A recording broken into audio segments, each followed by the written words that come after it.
All right, what up, y'all? It's your boy Martine, aka the Boxing Purist. Welcome once again to the Truth and Absolute channel, where I speak the truth and nothing but the truth. So help me, good God Almighty. All right, y'all. Happy Monday. If you're new to the channel, welcome to my channel, the non-biased boxing channel. We keep it 100. If you want to talk boxing, drop down to the comment section.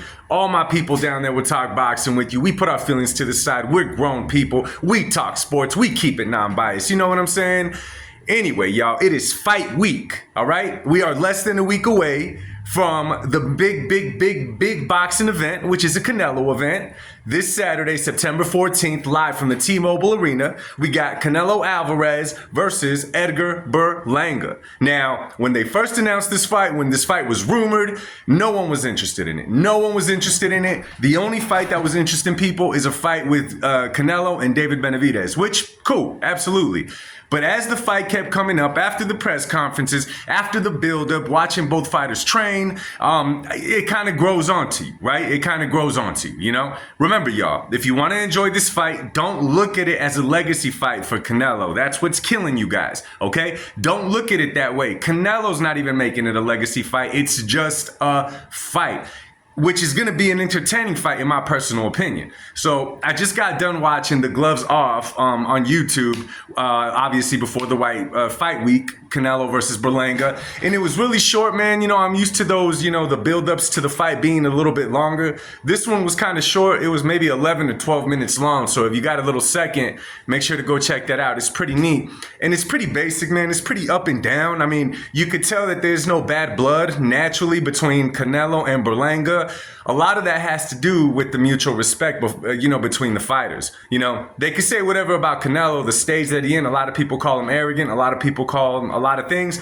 Nonetheless, one thing that he's always proven very consistent on is being very respectful to his opponent. You know what I'm saying? And always, when he's seeing him, he's respectful. When he speaks on him, he's respectful, right? He doesn't talk about an upcoming fight when he has one lined up because he's being respectful. All these are things that you could admire from Canelo. There's a little bit back and forth. Of course, they're each gonna say they're gonna knock each other's heads off, right? Of course, they're gonna throw the little jabs here and there. A lot of people wouldn't be interested in this fight without all those little, you know, theatrics that they throw in there. You know what I mean? But what I want to talk about, man, I really am impressed, and I'm really liking the mindset that Edgar Berlanga is bringing into the biggest fight that he's probably ever going to have in his career, even though his career is pretty fairly, you know, it's fairly new.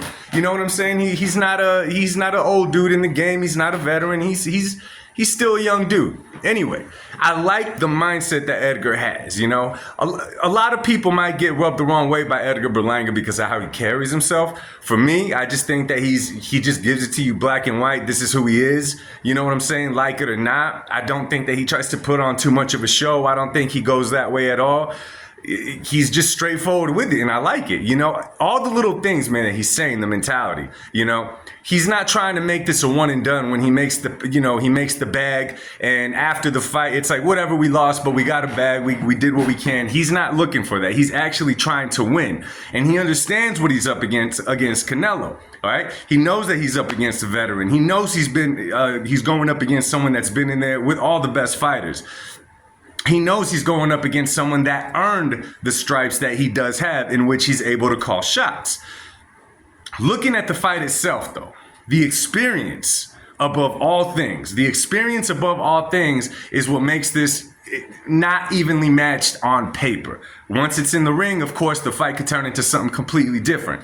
But just looking at rounds, let's not forget that Edgar Berlanga, while it looks great, amazing, and it catches your attention, that his first 16 fights were over in the first round knockout. It's great, it's brilliant, it sells, it's great for marketing. For Edgar, for the actual fighter, it's not the best thing because you're not getting those rounds under your belt that ultimately make you better. You know what I'm saying? That sharpen your skills. You know what I'm saying? That sharpen you up all around, able to go the distance. You know what I'm saying? Able to keep yourself disciplined to go the 12 rounds if you have to go that far. All of the above, you miss out with all those first round knockouts. You know what I'm saying? It's almost kind of a bad analogy, but it's kind of like building big muscles using steroids. You know what I'm saying? Like just jumping on steroids from the get-go. You beat the next guy, you get there quicker, but everything that you had to go through in the process that you chose steroids to leap that process will affect you later. Now, this is kind of different because, you know, it's nothing illegal about knocking a guy out in the first round like Edgar did the first 16 times. But when it comes to rounds, if I'm not mistaken, Canelo has about almost 500 rounds under his belt. Almost 500 rounds. If I'm not mistaken, Edgar Berlanga has under 100 rounds in professional boxing. That there is huge. That there is super huge. We know Berlanga's gone the distance 3 or 4 times, although this fight right here I don't think goes the distance, right? I don't think it goes the distance at all. That's going to be the areas where it hurts him. That's why for Berlanga to be respecting the skills, knowing what he's up against, knowing what could happen if the outcome is in his favor, all of the above, he's looking at it the correct way. The fight itself, though, okay? The fight itself, when you're going up against someone like Canelo being a special fighter, Canelo could do, there's obviously things in the ring we've seen that give Canelo problems, right? We've seen it with Floyd, we've seen it with Lara, we've seen it with Bivol. Guys that have a very, very, very, very high boxing IQ and are able to move decently inside that ring and just not be fearful of Canelo. You know what I'm saying? That's kind of what you need in order to beat Canelo. Canelo likes for you to come at him, you know? This is just a quick lesson you might not know. Canelo likes fighters coming at him because Canelo is a natural counterpuncher. When a fighter is coming at him and throwing punches, it gives Canelo way more openings to hit you with a counter shot. Canelo also could hunt you down and counter you as he's walking you forward. He could move towards you, he could be breaking you down, he could make you miss, and he could catch you. That's why a lot of times guys are really scared to throw shots, big shots anyway, against Canelo, right? For Edgar, not being that experienced, not having all these things under his belt, it's going to be a little difficult for him. And that's why I'm going to keep doing my homework on this fight. But as of right now, the only chance I see for Edgar Berlanga to win this fight is to go for the knockout. I don't see him boxing with Canelo. I don't see him outsmarting Canelo. I don't see him doing none of the above. In my personal opinion, the smartest thing for Edgar to do, because no one's expecting a lot anyways, anything he does is going to be good, is to go for the knockout. And how I see it, that's his only chance to win, going for the knockout. Again, I don't see him outboxing Canelo. I don't see him outsmarting Canelo. I don't see him trying to let Canelo swing himself out to the late rounds because Berlanga's just not experienced in that way. You know what I'm saying? I think he needs to go to the knockout, which to our advantage, him going for a knockout is only going to play in the advantage of the fans. I mean, Canelo, but the fans nonetheless. I think we're going to see a really, really good fight.